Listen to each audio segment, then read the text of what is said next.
welcome to the primary bedroom. This is all part of our house tour series. Now, before you get in the bedroom, I want to kind of up the sensory experience. So I put a great big old pot here with tumbling botanicals.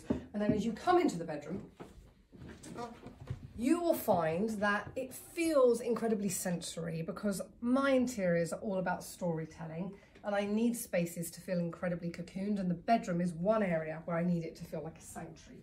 The palette is Crosby. All the walls, all the ceiling, all the window frames, all the radiators even, and all the skirts are painted, and even this console that I got from French Connection are painted out in Crosby, and that means that they just quietly recede and beautifully do their job. And then I've accented it with lots of paler colours because Crosby, which is kind of this pinky browny colour, is brought to life when you accent it with elements of cream. So I have this mud chandelier here, which is crafted from balls of mud, which are dried and rolled in the sun, and I absolutely love it, and that anchors the whole space.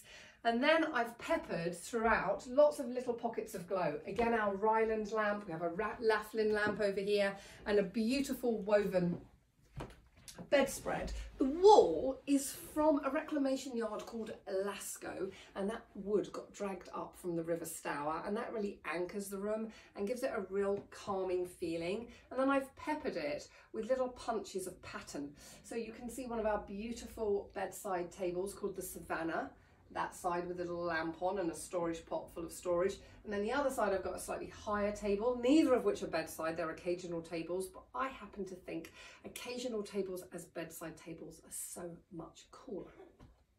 We've actually made the bedroom smaller than it really is because behind me is a fireplace which we haven't ripped out because I want to give myself lots of options as I change direction quite constantly. So this is just a fake wall which is panelled with really cheap as chips beading and painted out in Crosby, and then either side of this is our wardrobe, and the door handles aren't door handles, they're great big wall hooks from a company called Zeta, Z-I-E-T-A, but it just means that I haven't got wardrobes in this room and it just feels a little bit harmonious, and everything that's kind of ugly and storagey all goes behind me. And I've got this lovely sweet little coffee table which is a sample, not yet in production, but I'm seriously thinking about putting it in production, and a little bench where in the morning with a cup of coffee or peppermint tea I might sit here on my laptop and do a bit of work. Love this little spot.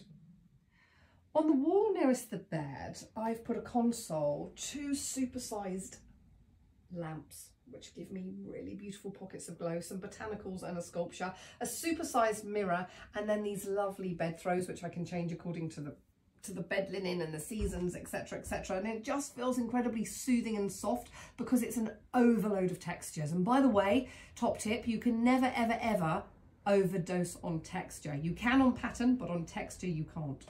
I love having lots of different flooring. So down by the side of my bed you'll see a runner, and then another runner, and then more of our fluffy shaggy rugs which are so lovely when you put your toes on them in the morning, and they just make the space feel incredibly soothing and cocooning.